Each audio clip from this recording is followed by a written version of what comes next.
the topic of handling 20-25K requests per second to rubygems.org. Now, please join me to welcome our speaker, Samuel Giddins.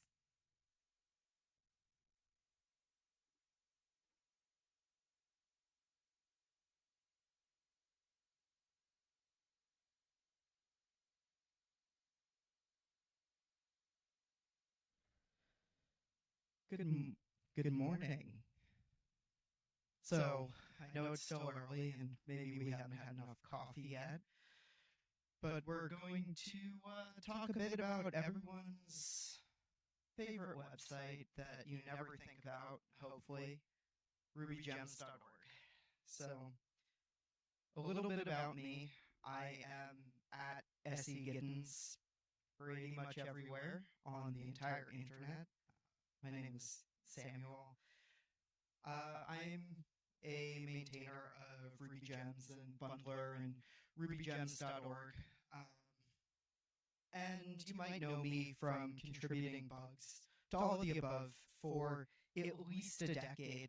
My sincerest apologies. Currently, I am the security engineer in residence at Ruby Central. Thanks to AWS for sponsoring that role. What does that mean? I'm thinking about security across the entire Ruby packaging ecosystem. It's a lot of fun. I actually just shipped something from a coffee shop here in Taipei on Thursday called Trusted Publishing. You'll have to stay tuned. I'll give a talk about that some other time. Okay, so I promised you a talk about rubygems.org. Let's begin with some Q&A. So, show of hands if you have ever run gem install.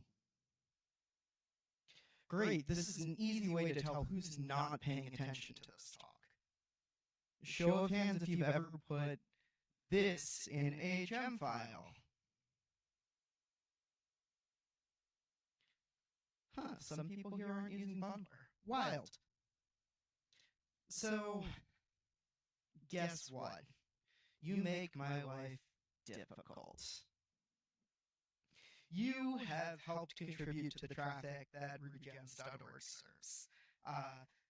Would it surprise you to hear that most of the traffic we have is people doing things like installing gems and resolving gem files? How selfish of all of you. I'm, of course, kidding. So I gave a talk at RubyConf in San Diego last month, so if you saw that, I apologize for some quick repetition, but I have some numbers that I like to share because it makes people a bit surprised to see them. So rubygems.org might not have the enormous scale of something like a GitHub or an NPM, or I know someone quoted their numbers earlier, Shopify. We certainly don't make any revenue off of the traffic we serve, unlike, Shopify does. But the service has grown about 20% per year for the last 20 years. Compound growth is quite a thing. It's absolutely a significant service with a huge number of users worldwide. So my apologies, I haven't updated the numbers from last month. I don't think they've changed too much. So some of our major statistics, we've got something like 180,000 users registered on rubygems.org who have pushed something like 192,000 gems, and over 1.5 million versions across all of those gems. And I think that is something like 150 billion total gem downloads. Feel free to count the commas and correct me if I got that wrong. I don't count that high. So, in addition, we average about 20,000 requests per second to rubygems.org. That works out to something like 2 billion requests every weekday. and hit a maximum of 225,000 requests per second, which all works out to 7.5 terabytes an hour served.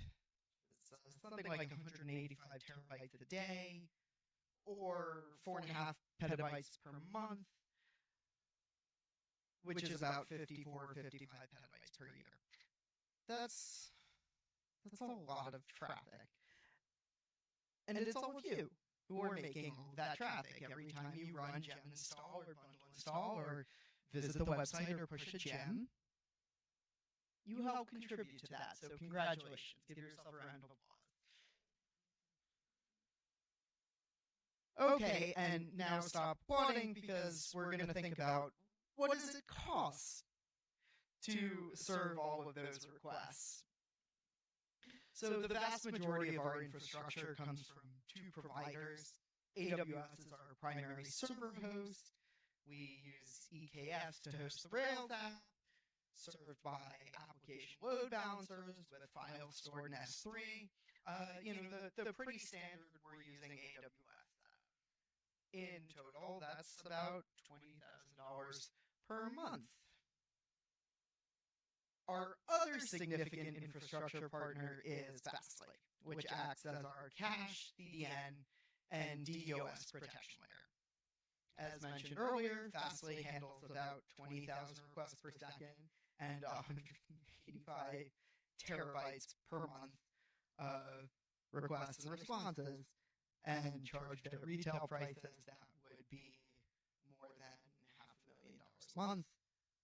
Fortunately, AWS and Fastly are super generous, and they don't charge us for these things, which means we're able to do things like operate and serve gems, not be possible without them. Okay, that's the infrastructure. What about the people? So there's two sides of this. There is Ruby Central, which has been supporting the hosting of rubygems.org for the past decade or so, and more recently supporting development work on it. And there's volunteers, people who say, I like doing open source, and for some reason, I'm going to do my day job in my free time for free. For a while, I was one of those people. And until 3 weeks ago, nobody worked full-time on rubygems.org. 3 weeks ago, I became an employee, so now I have a job, which is excellent. That also, I guess, means that you are free to complain to me full-time when rubygems.org goes down. So, despite all that, we do have a 24/7 on-call rotation, because it's kind of hard to serve 10,000 requests per second with no one on call. That's how you get bad outages. Like we had, when was it? Like 10 years ago, rubygems.org went down for 5 days. It was pretty bad. No one could get any work done. I think I just barely missed that, but I would imagine there were some people here who were around for that. Was it a fun time? I see some laughing and shaking of heads. That's what I imagine. And fortunately, we only get paged a few times a year for really minor incidents. There haven't been any major, full, complete outages in a long, long, long, long time. Let's keep it that way. So, now the fun part. How in the world could a group of volunteers using sponsored hosting services handle this kind of traffic? Well, we've got a data center that looks like this. Every time you make a request and just hit the keyboard. No, unfortunately, we don't have an army of little elves that type out HTTP 1.1 responses by hand. I don't know how fast little elves type. I don't think they can type fast enough for our amount of bandwidth, to be honest. So, how do we actually do it? There's a secret weapon. Does anyone have a guess? No guesses. Wow. Okay, well, we're going to surprise some people and teach some things today then. Our secret, of course, is we don't serve most of that traffic ourselves.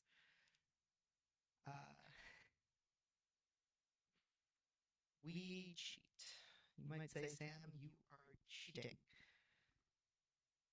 Okay, fair enough. You're not entirely wrong, so I apologize if you feel a bit misled by the title of this talk. It's always better to have a headline that grabs attention and then sort of walk it back with caveats once you have a captive audience. So I've got my captive audience here. So you know the saying, good artists copy, great artists steal.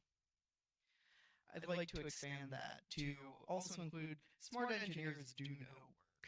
We are, as a profession, incredibly lazy people. That's kind of what we get paid for, to be lazy. And when you are trying to optimize systems, laziness is a virtue, right? One of the lessons that I have learned over and over and over again in my career, one of these days it might sink in so I don't have to relearn it, is that the fastest work you can do is no work at all. This is the secret to optimization. Do you know what's faster than, O of 2 to the n? It's, O of n squared, which is faster than O of n, which is faster than O of 1. But O of 0 is faster than them all. And almost as good as that is someone else doing the work. Because then I'm not doing the work. This works the same, working in a company. It's great when you don't have to do work, and it's almost as good when you get someone else on your team to do the work and ship the feature for you. And the analogy for us is, we have a Rails app. We love having Ruby Gems be a Rails app. It's written in Ruby. We're a community of Rubyists. People get to contribute to it. It's what we all feel comfortable in. We get to dog food the stuff that we're building. It's great. But there are naturally limits to what a full-featured web app can serve. There's been a lot of amazing work put into Ruby performance over the years. Matt's talked about that yesterday. There's been a lot of amazing work put into Rails performance over the years. I struggle to think what would happen if we were still running Rails 3 in production. I don't think it would work very well. If someone would like to try that, go ahead. I'd be very interested in seeing how much it would break. But along those lines, we rely on letting other, simpler, and more optimized systems serve the vast, vast majority of our traffic. I think this is pretty smart. So if we take a look through the life cycle of a request to rubygems.org, it starts out with a client making a request that's one of you. It then hits a Fastly edge point of presence. So I wouldn't be surprised if Fastly has the point of presence here in Taipei. So, okay, we make a request on our laptops that goes to a Fastly data center here, which will then go to a Fastly data center in Seattle. That is our shield point of presence. POP just stands for point of presence. It's a place where people have servers. I don't know why the annoying acronym popped up. Then that request goes and hits a backend, and we have two different backends that we serve traffic out of. One of them is S3. That's pretty simple. Things go to S3 and they just go straight there and Amazon serves it back. Or they go to our Rails app. which is a, Docker container running an EKS. So there's a few more steps here. We have an AWS application load balancer. Really, I was just trying to see how many acronyms I could fit on a slide, which then forwards traffic into an Nginx container, which then forwards traffic into Puma, which, then forwards it into Rack, which then has a bunch of Rack application middleware in there. There's a limit to how much I could fit on a single slide. But one of the interesting things is each layer in that lifecycle is optimized for something different. On the Fastly side, we have their edge points of presence. Those are serve as caches, but they're really close to the client. So if you make a request for something on rubygems.org sitting here, and then you make that same request, well, Fastly is going to be able to serve that out of their nearest data center. It'll be cached there. And it won't have to go all the way to the States to come back here. Saves a bunch of time. We also have a feature called shielding set up in our CDN configuration. And it's another layer of caching. But what that does is it prevents all of these data centers around the world from hitting our Rails app with the same request. So let's say you make a request and someone in, let's pick a random place, someone in Chicago in the United States makes a request. Well, those aren't going to be served by the same edge data center. So they'll both go to Seattle, and Seattle data center will say, oh yeah, I've got that cache from when the person here made that request. Rails app doesn't have to serve it. S3 is it is a simple storage service, I have been told. And it's a really good static content store. You throw stuff in there, you can request it back out, you don't have to run an application to serve data out of there. Nginx is, it's Nginx. It's great for buffering requests and responses, and has really optimized rules for like rate limiting and stuff like that. And Puma, it serves the Rails app, does that real good. So, time for a little story. I hope that's okay. This is going to be hopefully a fun story for all of you to hear, and a very painful one for me to think about, because I titled this story "The Weekend I Got Paged." So in May, we had a weekend where stop me if you've heard this before.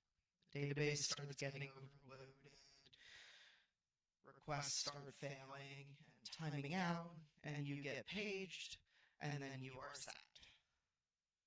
Sound familiar to anyone? Yeah. So, yeah, this was the time when we peaked at 225,000 requests per second. So, to get into this story, we need some backstory. How did this happen? What did we do to go from our average of 20,000 requests per second to 225,000? That's a pretty big difference. So we deprecated what we call the dependency API back in May, and it caused a massive increase in traffic. Back then, I guess we were at 10K RPS. So, 20 to 25xing the number of traffic when we turned off this one little endpoint. You might say, Sam, why the heck would you do that? Why would you cause this pain for yourself? Well, back in 2016, and it feels like yesterday to me, but I guess we're getting pretty far away from there, we shipped bundler 1.12. Yesterday we shipped bundler 2.5, so 1.12 was a long time ago, many bundlers ago. And in 2022 and early 2023, continued traffic to the dependency API, which remember we replaced 7 years ago, was still in the high hundreds of requests per second. And serving this endpoint required super complex SQL queries, and it caused intermittent incidents and failing requests. So we said, we're going to deprecate this, and it ended up not being that simple, because when you're serving like 1,000 requests per second on an endpoint, you say this endpoint's going away, people get upset about that and things break. So we spent like 6 months working with the community to ramp down use, and we were eventually able to remove it a couple months ago. So how does that lead to a massive increase in traffic? You turn something off. Should be serving less, right? Well, also a little context here. When you 25x the number of traffic you serve, 25 doesn't sound like a big number, right? 25 is pretty small. Well, our bandwidth bill alone on AWS started going to over like $1,200 a day. And you multiply that out, and that's like, oh, that's pretty terrifying. That is more than our AWS credits would cover, which would be a problem, because like all of you, I don't want to pay for you all to install gems. So, how did this happen? Well, new bundler and Ruby Gems versions mostly stay the same. By new, I mean released in the last 5, 6, 7 years. And old, really old bundler versions fell back to what's called the full index. We're really bad at naming things. For a while, we just kept on calling these new APIs the new index, the new API, and we ended up with the problem of we replaced the new thing and couldn't just call the new thing the new thing anymore. Naming things is hard. And so this full index, how does it work? Well, it involves downloading a gzipped Marshall file called specs.4.8.gz. Thankfully, the Marshall version hasn't changed in, what are we going on, like 20 years? So we're still on 4.8. So downloads this big file, and then downloads individual gemspec Marshall files. And so I say here, oh, we just download the Rails one, but there's lots of versions of Rails. And Bundler and Ruby Gems would go and download the gemspec for each one of them. And Rails has lots of dependencies. So Bundler would go and download the gemspecs for each version of each one of those dependencies, and so on, and so on, and so on. And I think if you counted on like a reasonably small Rails app, you'd maybe end up downloading 20 or 25,000 files with the full index. We could actually measure that because there's a flag for it. That's on a small gem file, and that's one person.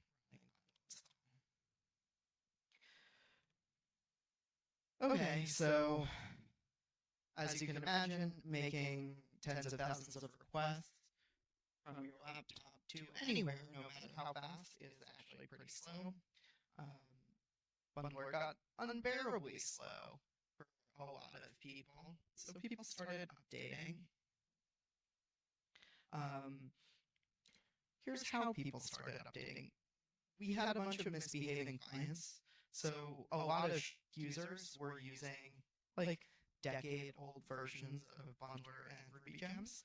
I know this because we put the version of Bundler and Ruby Gems in the user agent. There's actually a public data set that anyone can query, and you can look up how old all the versions that people are using are.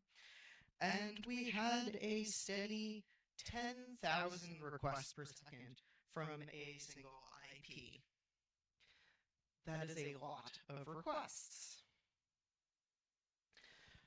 We did what any reasonable person would do and say, that is really unreasonable. You need to stop.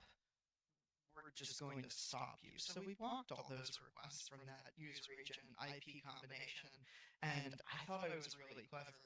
I had to do some sleuthing to figure out which types of responses would actually get like response bodies printed. And I did that, and I put a message in that very politely said, please get in touch with us. We would love to help you stop DOSing rubygems.org. And so those misbehaving clients started to upgrade, which was awesome. That's what we wanted. Except there were, of course, unintended consequences. There's always unintended consequences.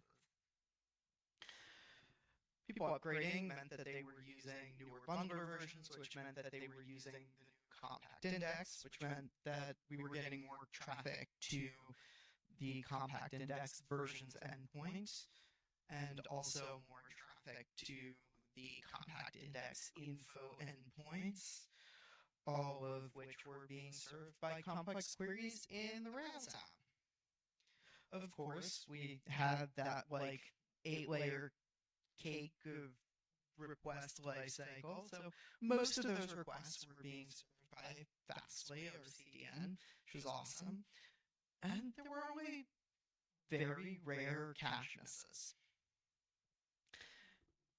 Except, lesson, cache misses aren't rare at this scale. I invite you to do a little math. What is 0.1% times a very, very, very large number? Well, if we... Oh god, I'm going to actually do some very bad math up here. So if we presume that each of very is an order of magnitude, 0.1% is 3 orders of magnitude. We can knock 3 varies off. We've still got a large number. So there were a large number of cache misses coming through, which were being served by the Rails app, which was taking up the database's CPU, which was making requests fail, which was making gem uploads slow, which made people really sad. And we had a solution. Don't serve those requests. It sounds kind of obvious, but it took us 7 years to get around to it. Nothing like being paged to force you to really put on your thinking cap. So I spent 12 hours on a Saturday writing a bunch of code, and the solution ends up being we enqueue a background job when someone runs gem push. We pre-calculate what those responses would be. We upload those to S3, and we have Fastly serve those requests from S3. Problem solved. So yeah, we have Fastly serve those requests from S3. I deploy. I go and sleep for 14 hours because I have just spent an entire day staring at my screen and bouncing back and forth between writing code for the Rails app and writing VCL for Fastly. I don't know if anyone here has written VCL. Does anyone know what VCL stands for? It is the Varnish Configuration Language. So it's like one of those days where you're like, I wrote YAML today. That was my day. I felt like that, except worse. Okay, so do all that. Profit? Question mark? We're actually a nonprofit, so, you know, no profiting happened in the making of this film. So, lessons learned. Don't serve traffic. If you have to serve traffic because, say, you want people to use your website because that is how you do things like make money, or that is the point of your website existing. Let someone else serve that traffic for you. Don't do silly things and DDoS yourself. Don't help your users DDoS you. Don't encourage them to do it. Test things out before making changes when there are thousands of different types of clients, each with different bugs, each with the potential to DDoS yourself. So, find appropriate places to do different kinds of work. If you're serving the same request over and over, find a CDN, find a place to upload that so the CDN can pull from there instead of from your Rails app. Implement your rate limiting in a layer like Nginx instead of in your Rails app. All that fun stuff. And then, of course, do all the normal optimization work, the stuff that you read in blog posts all the time. Just do a quick rundown. Stuff like use Rails level caching, add indices to your database tables. They really help. They do speed up queries quite a lot.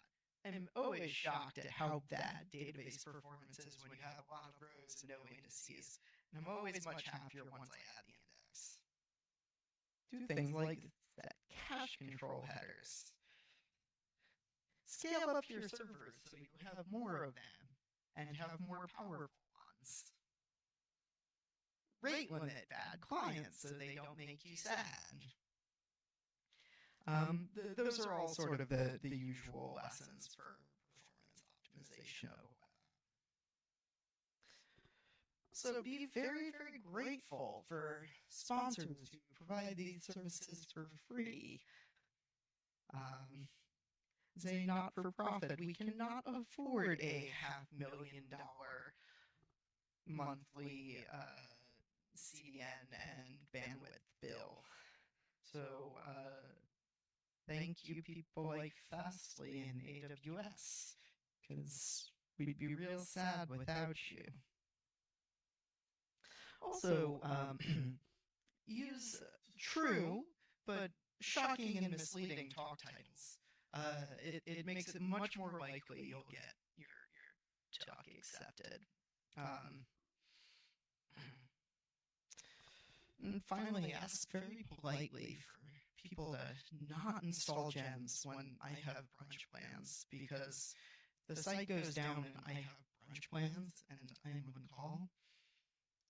The brunch has to wait, and unfortunately, brunch can only wait for a couple of hours before it becomes lunchtime, and then dinner time, and then bedtime. If I'm still working by bedtime on a Saturday, I am sad. So, all that being said, I will actually now have some questions that aren't me asking rhetorical questions. So, thank you. Okay. Thank you, Samuel Giddins. Thank you for your informative sharing.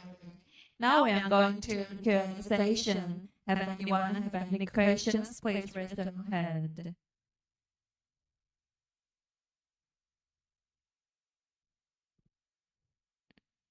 Have anyone have questions? Or some thought you want to share with speaker? Anything at all about Ruby Gems or rubygems.org or making me sad at brunch? Speaking of the sad brunch, when this incident happened, you're all volunteers. How did you bring in support? Were you working alone for 12 hours straight? What did that look like as you were trying to figure out the solution? Yeah, so we have this 24/7 follow the sun on-call rotation. There's 4 of us around the world. There's me in North America. There's someone in Australia, someone in India, and someone in Europe. And what happened was we were getting pings in our like alert Slack channel for a few days of, okay, service is degraded. Oh, it's recovered. It's sad again. It's recovered.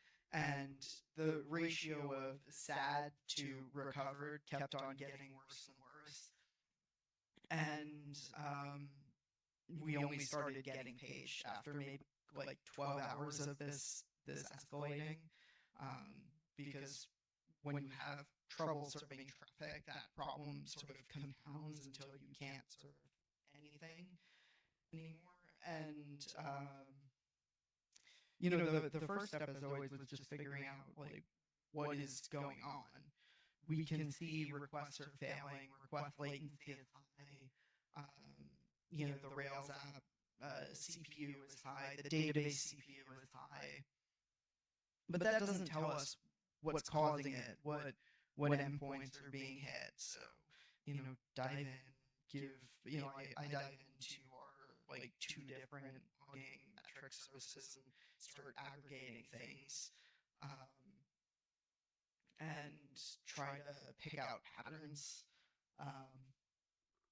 It actually took a while to find out all of the variables. So like, we have to search by IP, and we have to look at the bundler versions and the RubyGems versions and combine those 2 things to really narrow in on the cause and like figure out, we can block requests because some people are just being unreasonable. And then all this is taking place in Slack, and we're just dumping our thoughts in there. And eventually I say, okay, I think here's what we have to do. Like, can someone just keep an eye on things while I try and tune out the chaos and go actually implement the fix? And that's sort of how that went down. I did that and was like, okay, here's a pair of pull requests, one for infrastructure, one for Rails app. Like, let's just go and get these deployed, and we'll deal with the consequences tomorrow. And there were some fast follows, but that's sort of how that went down. Fortunately, because these things are so rare, when they do happen, everyone wants to jump in and help. From experience, I know that when incidents are more common and more frequent, people stop wanting to be involved in them. But it's a pretty supportive group, and we've all had various experiences doing this, both on open source stuff and day job things. So we'd all been there, and we just wanted to help each other get through it. Thank you.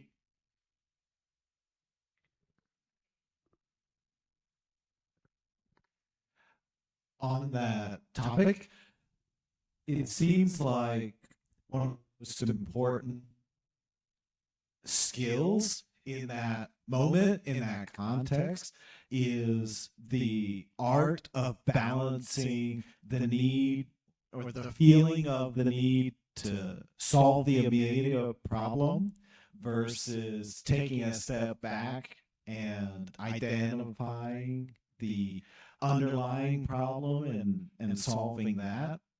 And I would love to hear more of your thoughts on the art of that balance, like when you're S to I. Yeah, so I think actually that really comes back to Tim's question. It's super important in those moments to have multiple people in the room, or in the metaphorical room, who are taking a different tack at it, are looking into different things, to provide some of that balance. So, both so there's someone to challenge you and say, okay, you've really focused on identifying these trends and like finding users we can block and stuff. But how much time is that going to buy us? What's going to be the next step? Is that going to buy us enough time to fix the underlying, to look into it, and vice versa?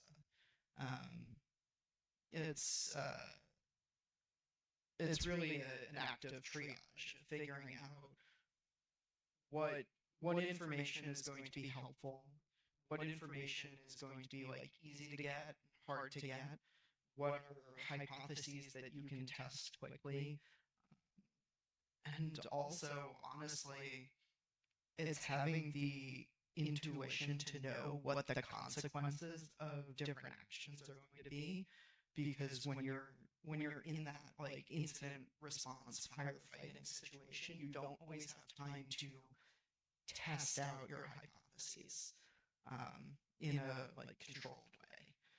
It's knowing, okay, I think if we make this type of change, it's going to blow up badly. Or, okay, I know exactly where to look in the bundler code, and I know it hasn't been touched for this long, and I can see that this type of failure will fail in this way.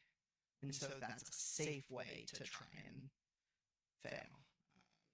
And that intuition is the sort of thing that you only get to build up after working in the system for long enough, and honestly also dealing with enough incidents where you've made the missteps and you've seen those consequences, and you've been able to build up that sort of muscle. Okay, thank you very much. Now we are going to end this meeting. Okay, thank you very much, and thank you our speaker, Samuel Giddins. Now let's take a short break right now. The next session will start at 11:30. Thank you.